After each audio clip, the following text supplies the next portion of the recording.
for me, climate activism in Pakistan will actually be successful when we give a call. My vision of a climate strike and my description of what success is from what I was talking about.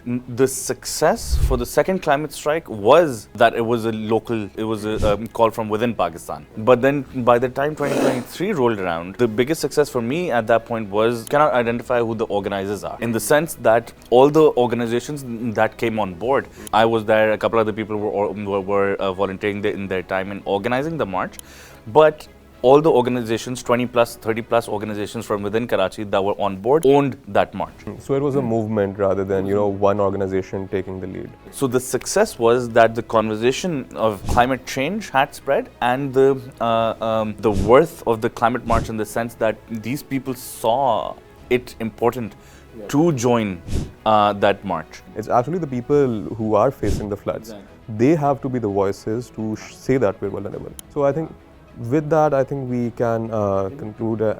Policy making needs to be based on scientific knowledge, indigenous wisdom, and lived experiences. Yeah.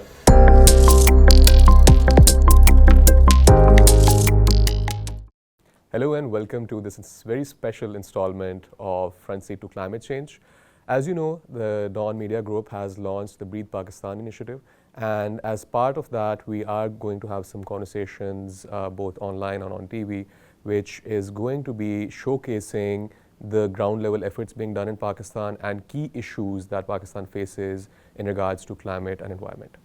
With me today is Ahmad Shabbar, and Ahmad is the founder and CEO of an initiative called GarbageCan. He's also a climate activist and very prominently organizes the climate strikes in Pakistan. He has organized the national climate strike in Pakistan in the previous years and is active in organizing various groups in terms of their rights and voices around climate change. So welcome to the show, Ahmad. Very happy to have you. And we were also talking informally of this upcoming climate strike, and the agenda around it is, of course, a bunch of things. You have this huge air quality crisis that now impacts Pakistan at the national level. And then you have these other issues such as indigenous rights. We have a lot of recent cases of deforestation in protected areas and which are affecting the local communities.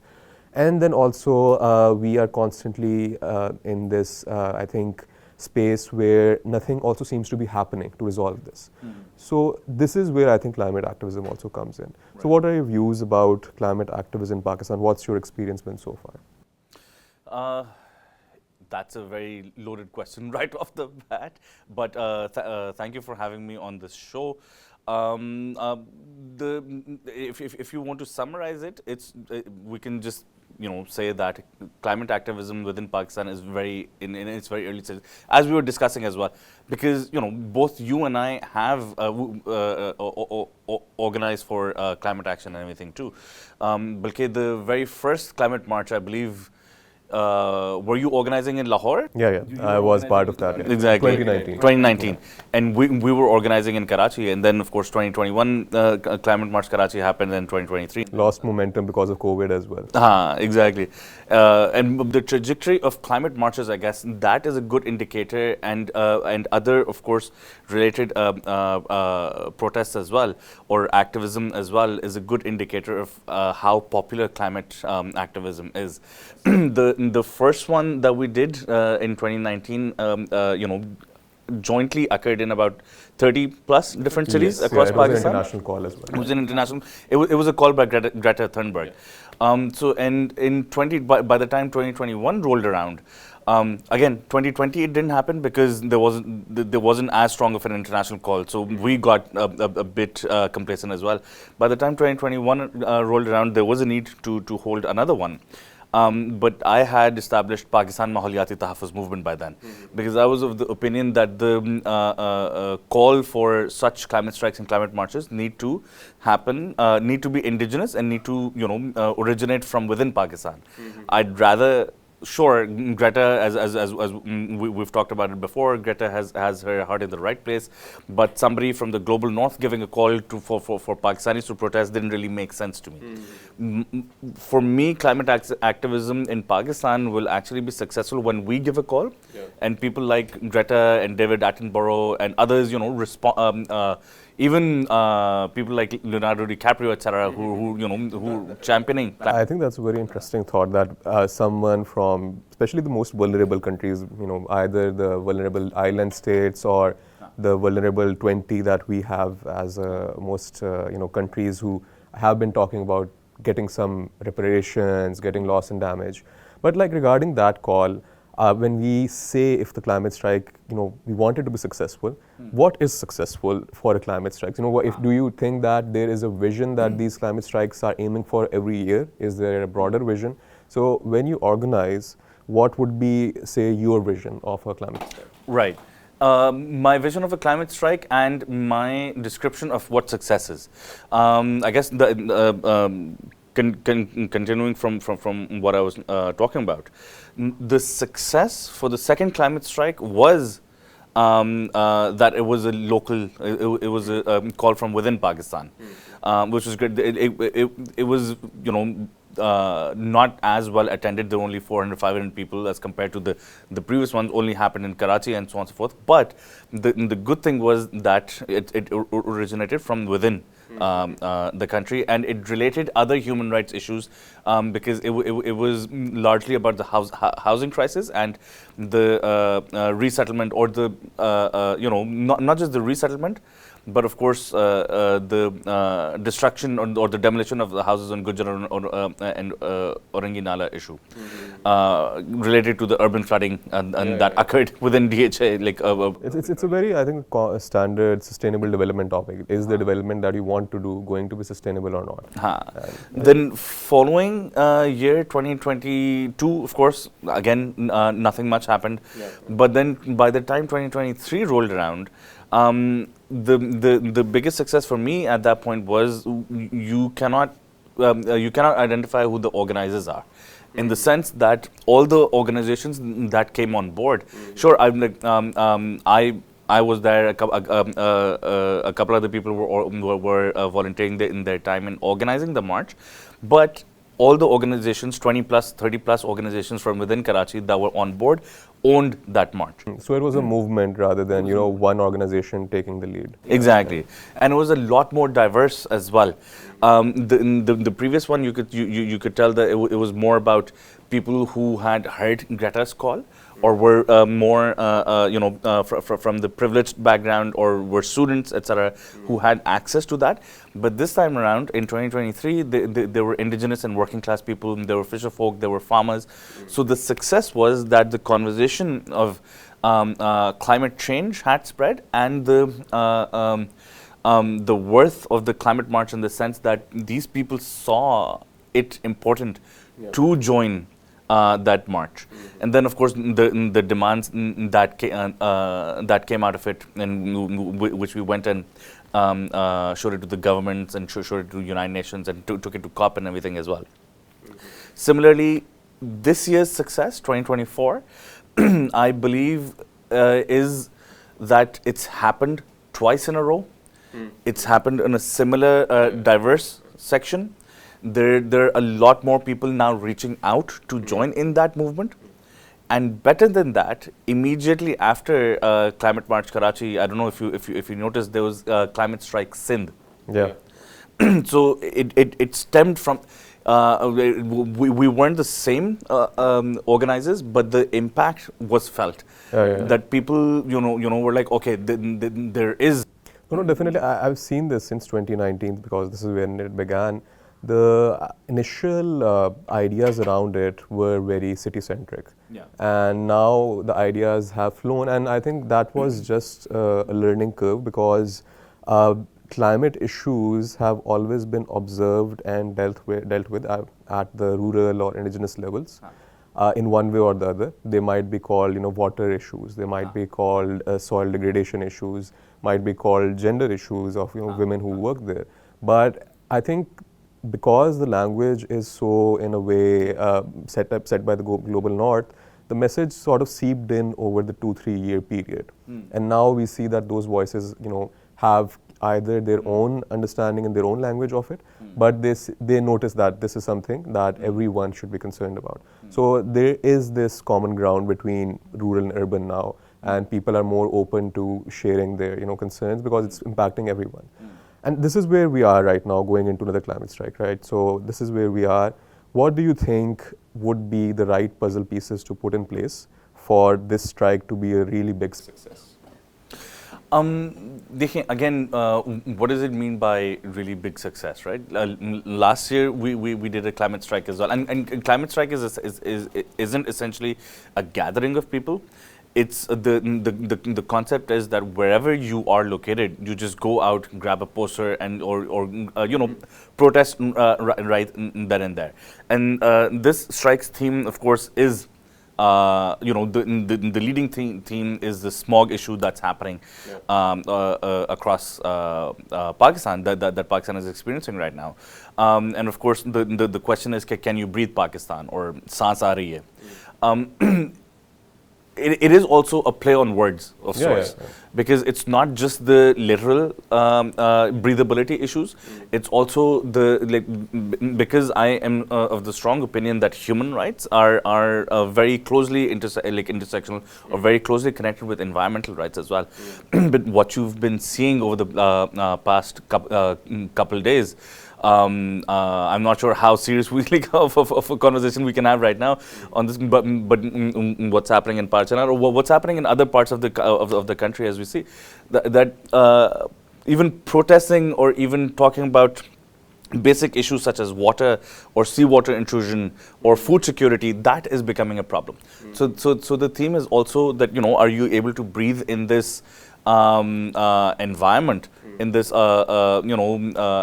atmosphere that essentially discourages even speaking up for your rights. This is, I think, one thing I always point out, that Pakistan goes abroad and says that we're in the top 10 most vulnerable. But at the same time, at home, the real vulnerable people do not get a chance to speak like Pakistan gets a chance to speak at COP.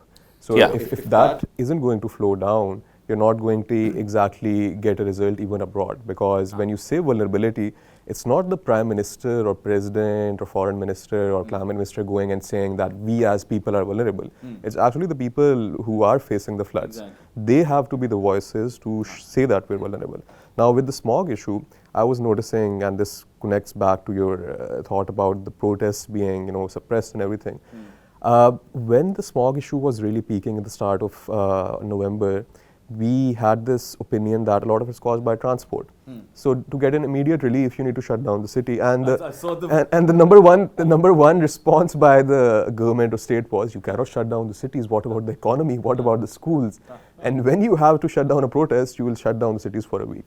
So it definitely, it's connected to everything, that it's an issue that we really need to get out. And when we talk about strike being a gathering, so let's come back to the gathering that happens every year, COP, right? That's true. It started off as a gathering of negotiators. You as a group, or G77, Vulnerable 20, all get together and demand as a group or negotiate a settlement of the climate finance issues, technology transfer, your adaptation mitigation needs, everything. Now it's sort of become as a intermingling or a networking event rather than a gathering of negotiators where countries have set up their pavilions and they're trying to show off. We've made this report, we've done this research, this is a product that we want to show off, which should be there at the global expos, but not at COP, right? Yeah. So this is, I think, people have come to the conclusion that COP is no longer fit for purpose. So how do we move ahead in terms of taking the voices abroad? What would be the right way you would approach it? Right. It's a matter of priority. Everything that you just said, from shutting down cities to curb protests rather than to counter issues such as smog. Again, that's the priority for those in government right now. And again, what happens at COP, whether it's a country expo or whether it's actual negotiations or actual people, vulnerable people being represented, that is not just our own country delegation's priority, but also the international priority that's become. Yeah. And you can see that across the board, almost all governments act in a similar manner. They have similar priorities to show off whatever little thing that they're doing as though it's a huge achievement. For example, last year I believe right after COP, there was an effort to curb smog in Lahore by washing the roads on on Lahore, and it was labeled as such a huge successful thing that's not. So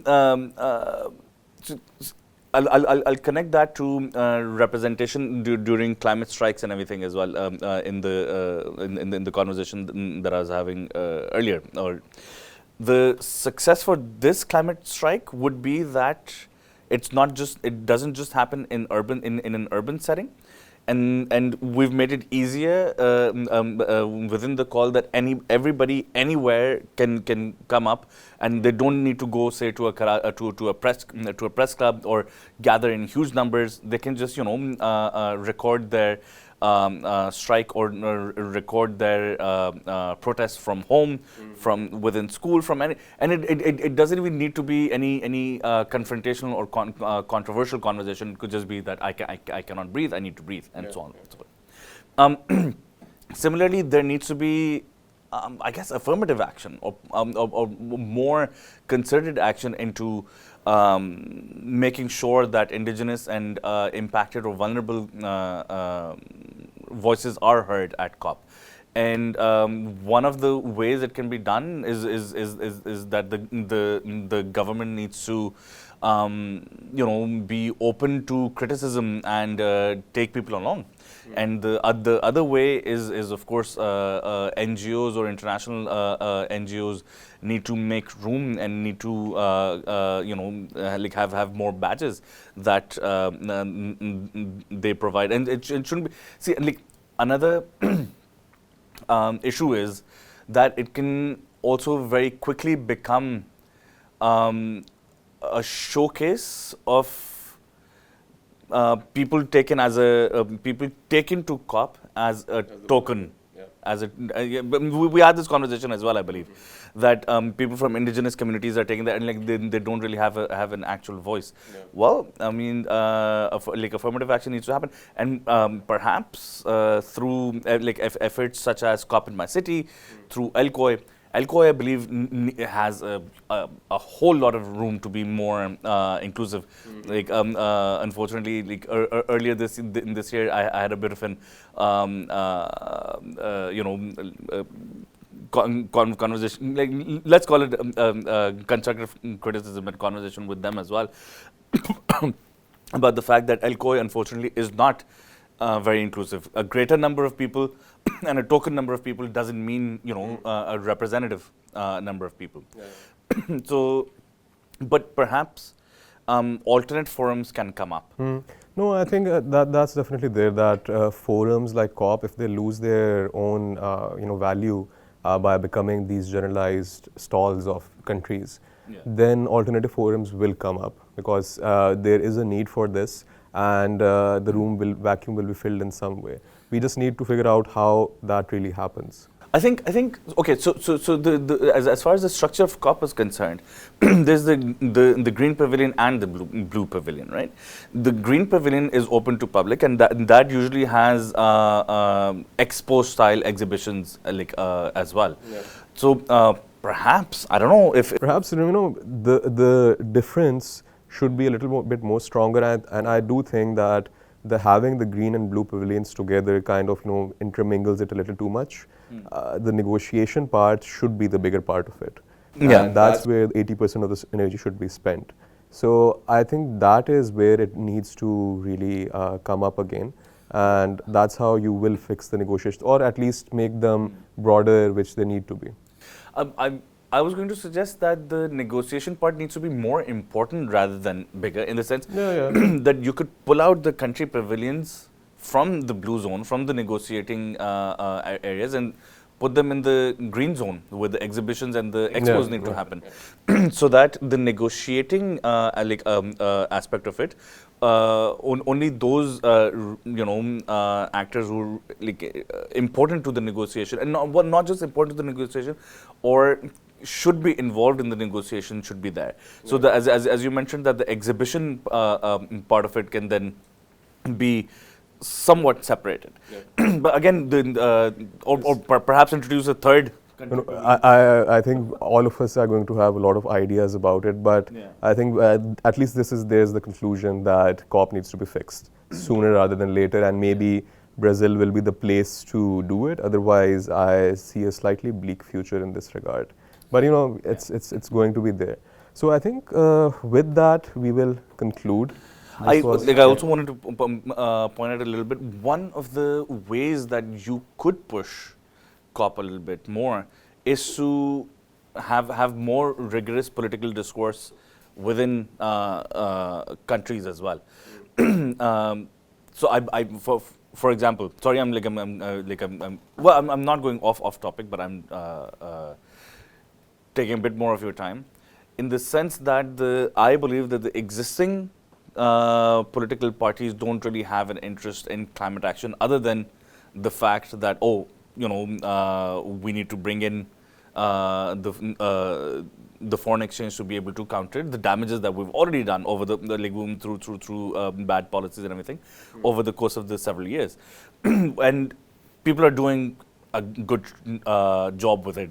Shahid Rahman has been doing a good job representing Pakistan, but then again, those similar political parties have been in power for the last 30, 40 years. So if anything, they're only trying to repair the damages that they've done.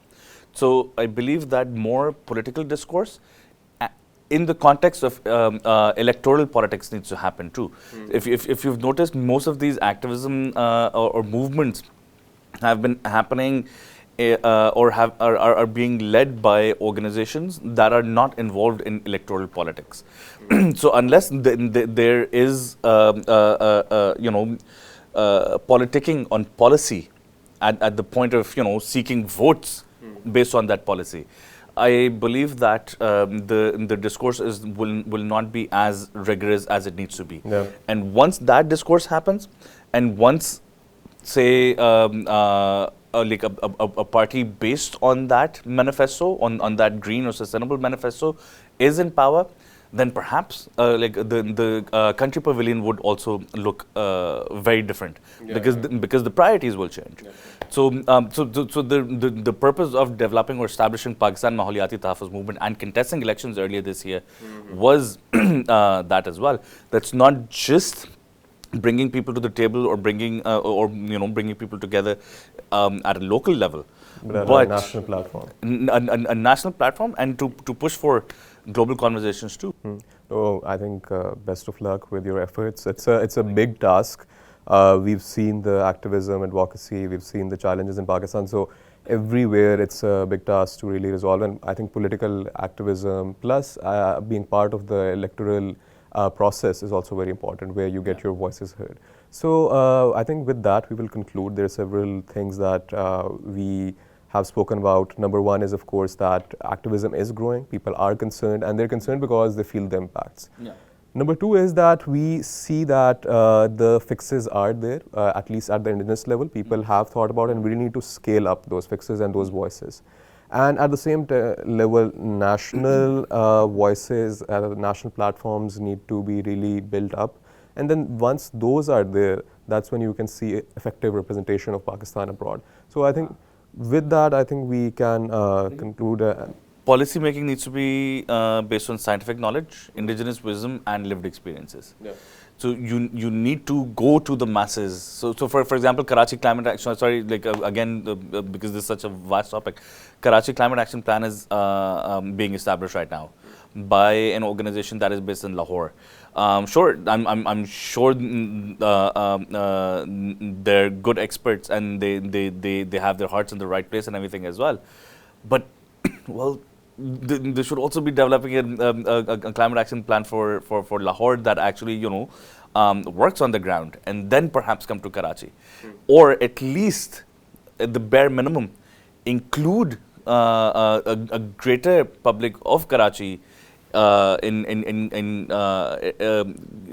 feedback, or like having conversations with them before you create a climate action plan.